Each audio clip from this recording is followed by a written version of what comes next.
Okay, everyone. Welcome back to Spirit Chats with Kat. Last podcast, I mentioned that I would be talking about what happened to me when I died. They always call it a near-death experience, and that seems confusing to me because in all actuality, it is a death experience. We actually die and through CPR or whatever it is, whatever the means are, we end up back here on this planet. So, walking around, living our lives as best we can after something like that happens. So, in my mind, I always consider it my death experience. Some of the details I won't share only because they're very personal to me. And, I feel much more comfortable keeping that part private. But I will give you all the information that I feel is necessary for people out there that might be uncertain about what comes next. And again, with all these spiritual things, we get so many ideas about what's actually going to happen from other sources. And whether this is what happens for everyone, I've talked to enough people that I feel like it does happen for everyone. The stories that differ, I think it's only because that's our personal interpretation of our experience. Um, and I want to share my interpretation of my own experience so that just to give you a perspective of what may happen for you. Um, the incident occurred when I was very young. I was between the ages of 3 and 4, and I, um, during the the period when I was actually dying, I did leave my body.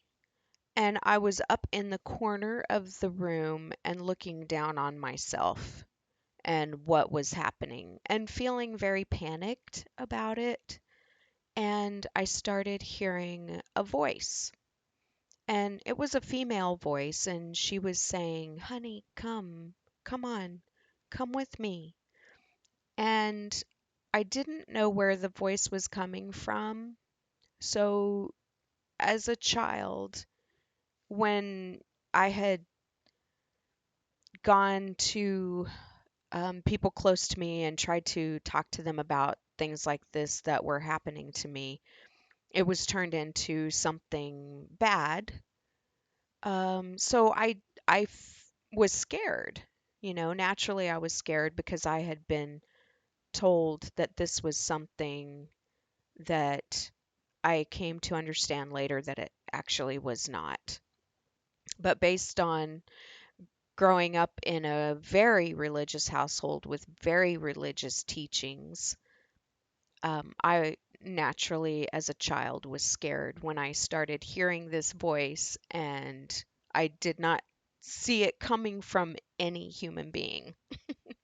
So I resisted, and I felt someone take my hand, and she said, "Come on, you don't want to see this. Come with me, sweetheart." And she was very kind, but again, because, I felt someone holding my hand, the whole situation was just very confusing at that point for a child. So I resisted again. And finally, she said to me, "Well, honey, I can't force you. If you want to come with me, you just call me and I will come back." And so I felt her leave.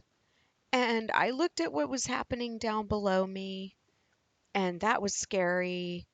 And here I was with no other options except to either hang out there and watch this scary stuff or call her back and take the chance and go with her and see what happened. So that's the choice that I made. I said, I'm ready. Help me.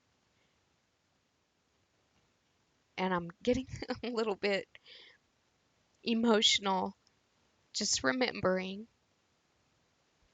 And it always affects me this way, even to this day. I get so emotional just talking about it.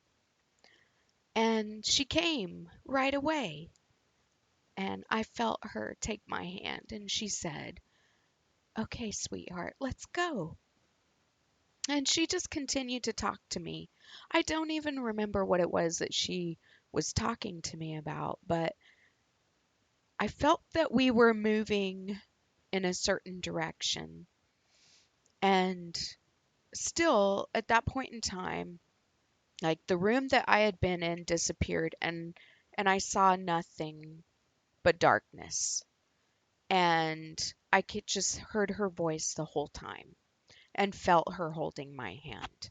And eventually I looked ahead of me and I could see a teeny tiny light in the distance far ahead. And at that point, I began to feel a little nervous again because I didn't know what this place was that was coming. And everything that I knew, even though it wasn't necessarily the best place in the world, it was all I knew and it was all behind me. So I turned around and looked behind me and I saw a tiny pinprick of light, is the only way I can describe it, far behind me. So I took a moment and I thought about what was happening behind me and I thought, "Oh yeah, let's go ahead and let's see what's up ahead of me." So we continued forward and along the way in the darkness, I began to realize not only was I hearing the sound of her sweet, calming voice, but I began to hear other voices as well, as if we were approaching a crowd. And at first it was just very, very faint. And then as we continued the direction that I felt was forward, the voices became louder and there became more and more and more voices.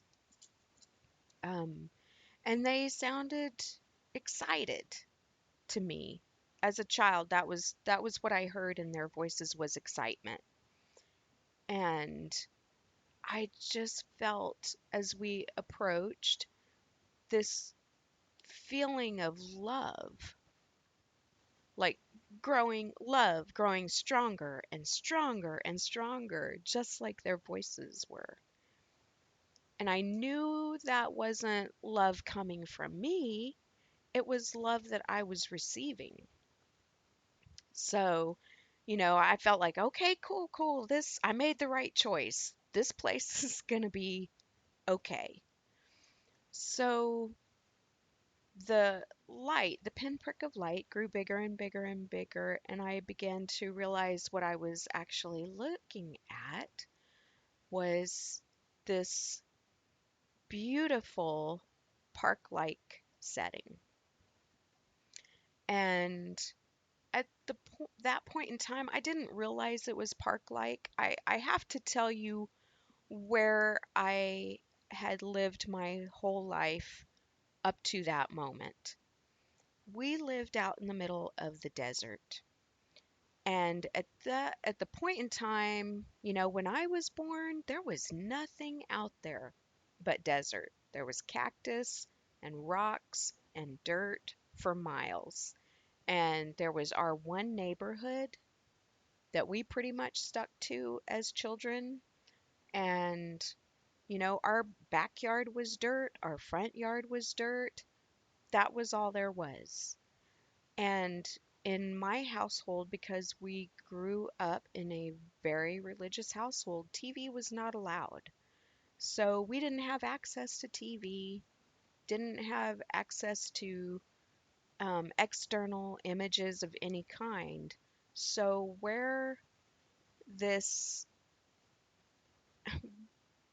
where this came from that I was looking at these green trees and the beautiful green grass and the flowers and the smell of the flowers and all of this was completely foreign to me.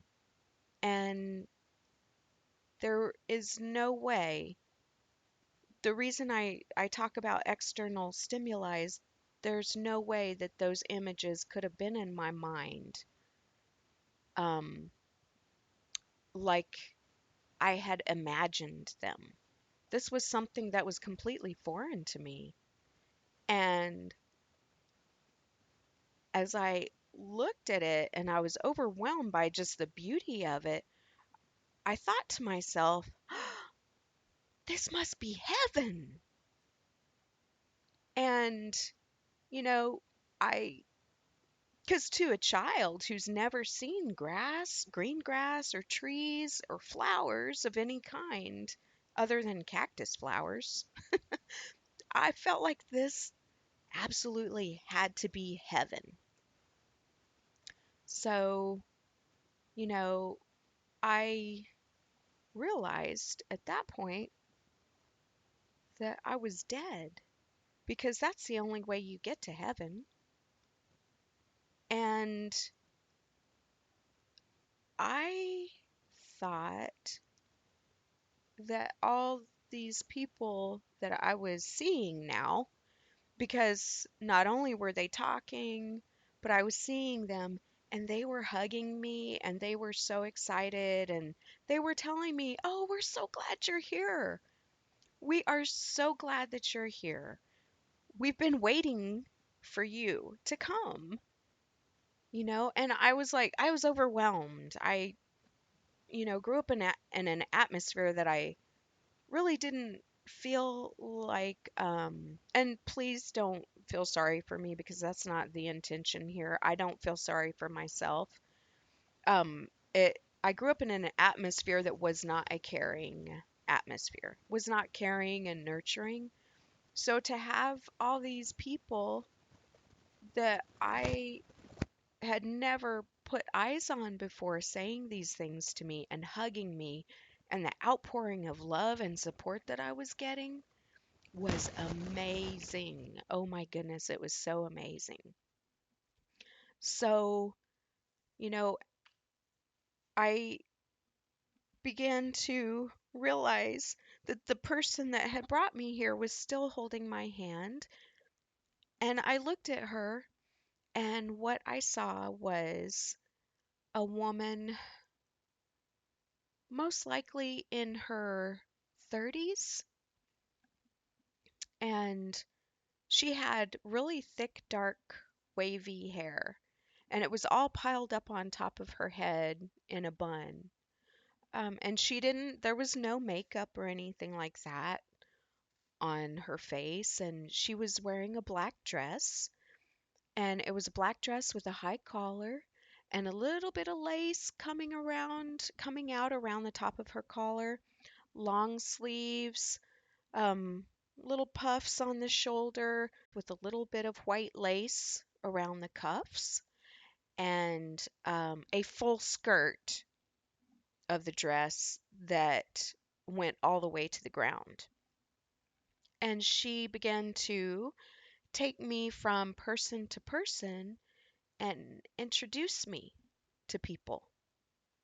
This is so and so. This is so and so. And everybody was just so excited that I was there. I mean, I'd never been in a place that people were excited at my presence. So for me, this was just the most wonderful experience of my young life. So just the outpouring of love that I felt was huge, huge. Um, I realized the crowd had grown very quiet. Just all of a sudden, it was quiet. And where I had felt just waves of love before, I felt waves of sadness at this point. Just just waves of sadness from all of these people standing around me. My guide, um, the person, I realized that she somehow was responsible for me.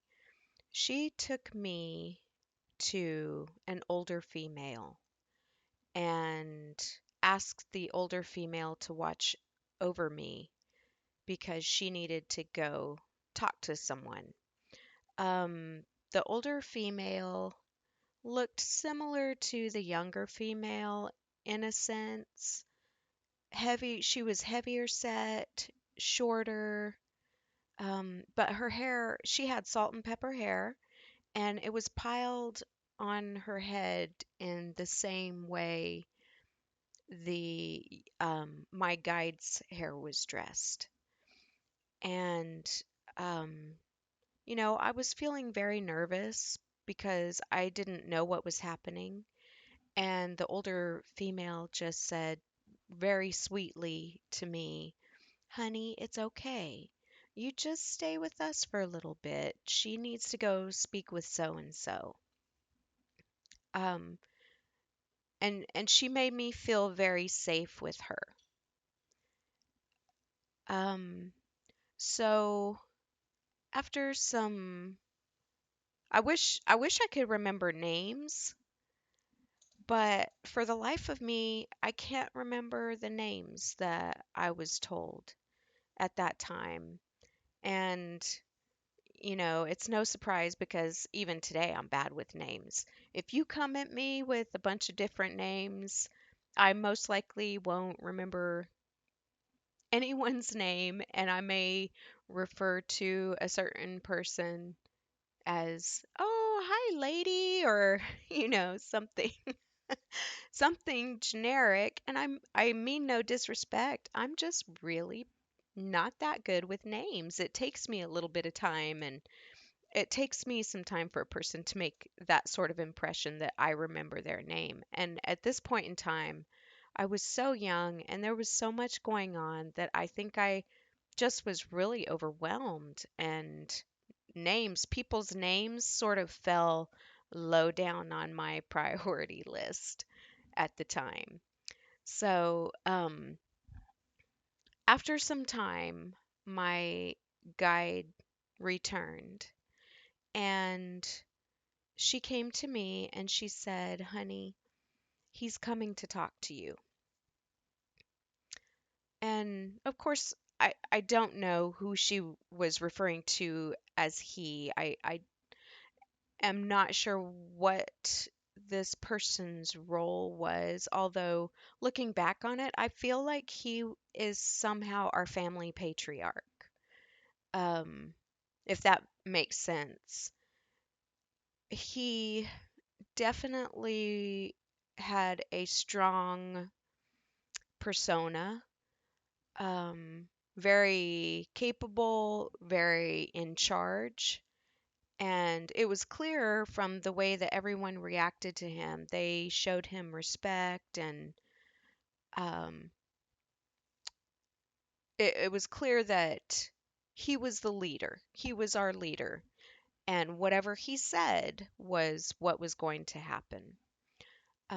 So, feeling very nervous again because I didn't know what was coming, who was coming, what the conversation was going to be, and everything was so new to me. Um, Eventually, he approached me, and the crowd just parted. I mean, that's how much respect and power this person had. And he came toward me and I can't say that he was tall because honestly, everyone is tall to a 3-year old, a 4-year old. So I can't speak to his height, but definitely he was of slender build. Um, his age, it's really hard to know. I would say probably in his early 40s. If I were to see him on the street today, I would look at him and think he was in his early 40s. Um, he had dark hair and it fell down below his shoulders and it was wavy. And he had a dark beard and a dark mustache. And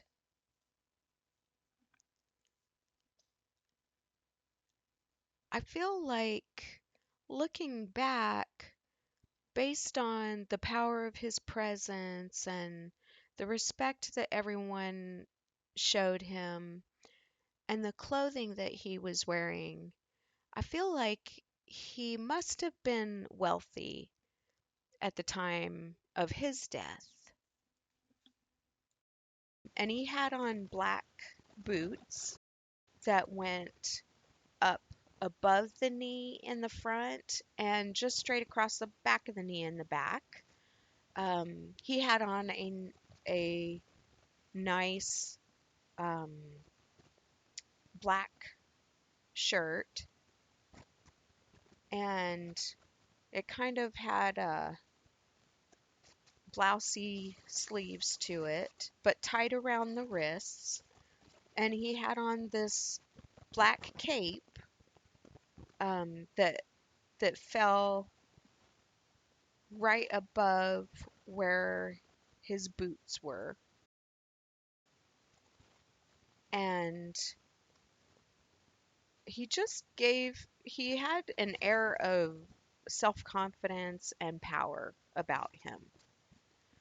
So, when he told me that it wasn't my time and that I had to go back, I was devastated because I felt very rejected. And when you go from a place like where I came from and you are at a place where there's so much love and adoration coming at you really don't want to go back to that other place. So being told that I needed to, that I had to go, it wasn't my time yet. Oh my goodness, I can't even describe how crushed I was. But he took me by the hand, and while he was firm, I didn't feel like he was unkind at all. I just felt like this was the task that he had to do. He didn't relish it at all. So, you know, as some masculine people do, he was compartmentalizing the emotional side of him and just trying to get the job done, you know? So I didn't feel like he was unkind at all. I just felt like this was something that was necessary, you know?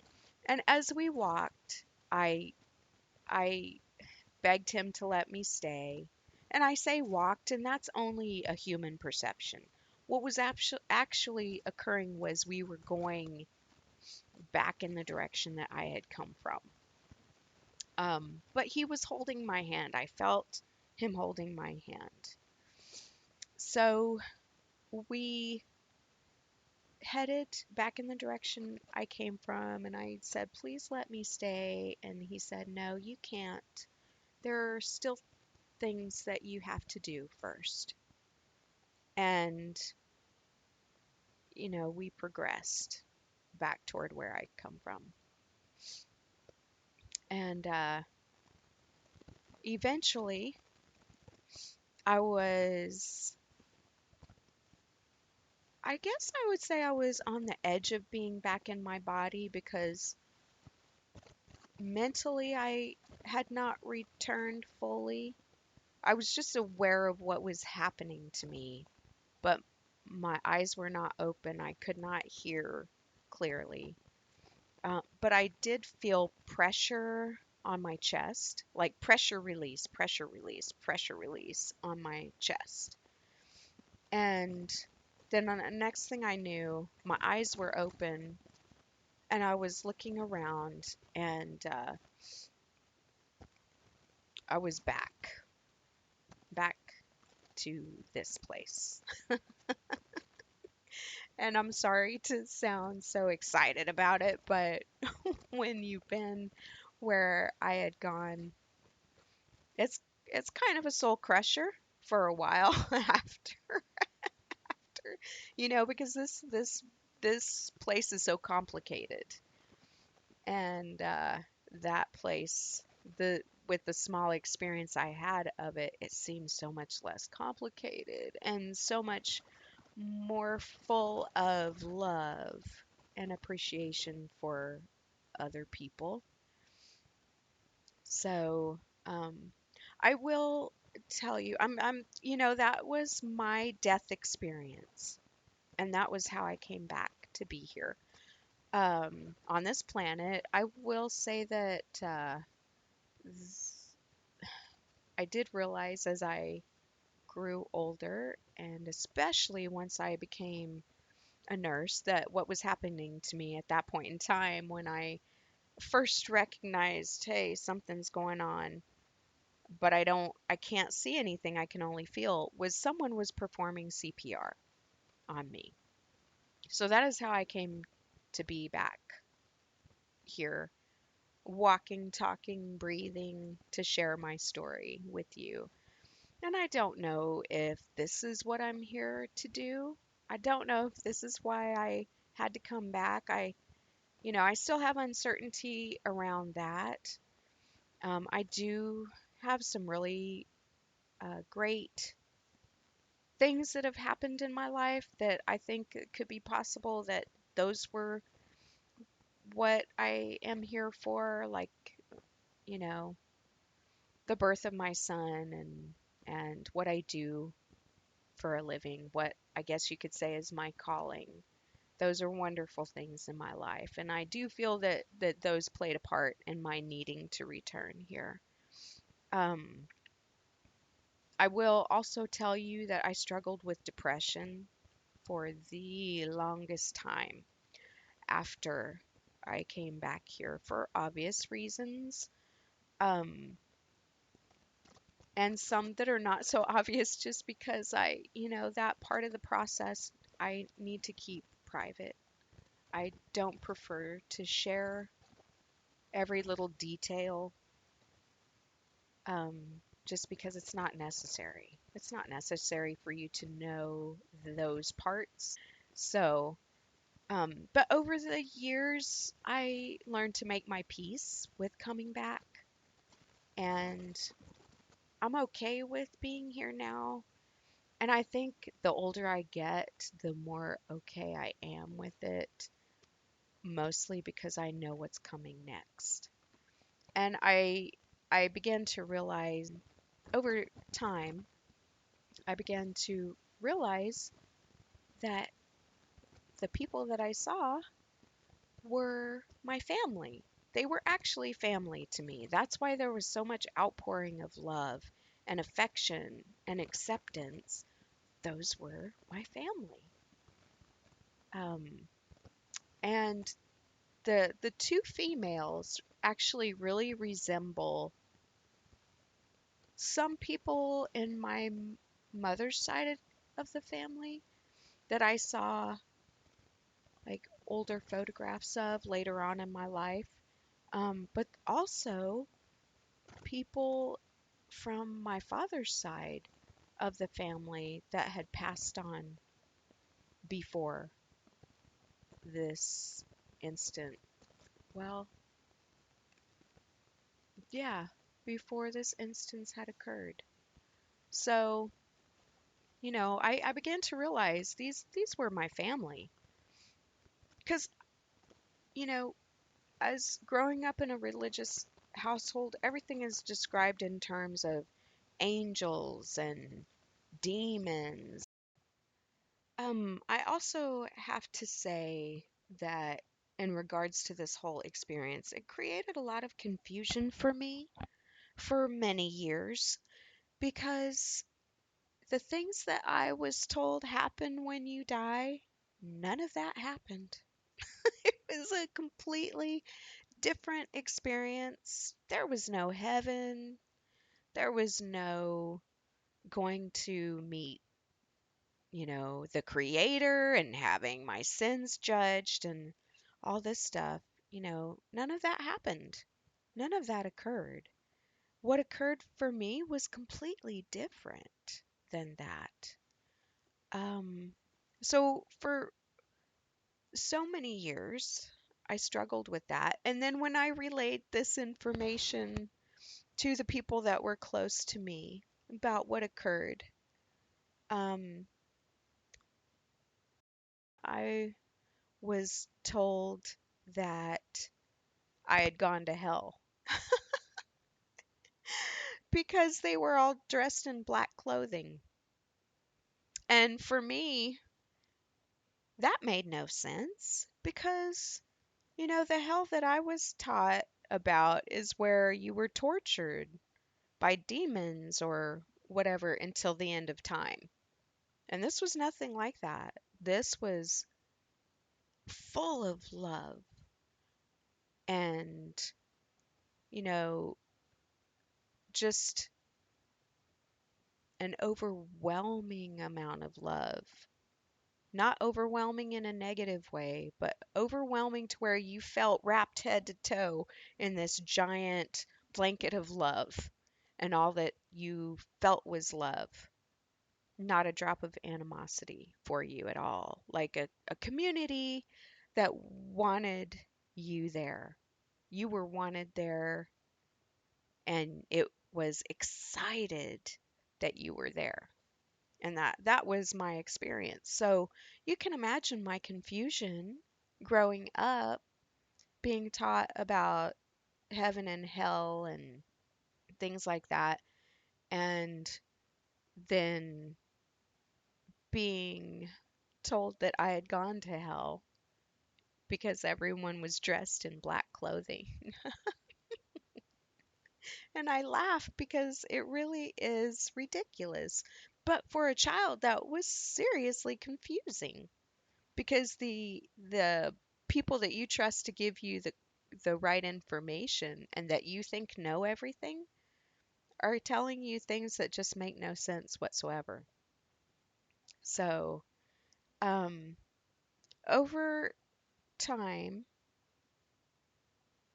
as I grew older and got a wider perspective on things, I began to understand that these were my family members that had passed before. And that's why I didn't recognize any of them because I'd only been on this planet between 3 and 4 years. And these people were dressed in clothing that showed they had passed long before I did. Um, so, you know, I don't want to disrespect anyone else's perspective because um, a lot of a lot of institutions that give us this information, they are great support systems. So I'm not trying to disrespect anyone else's viewpoint. All I'm trying to do is share my own and share the confusion that I felt over it because um, what actually occurred to me was so completely different from what I had been told was going to happen. I want to recommend a movie for you to watch and a series to watch if I could.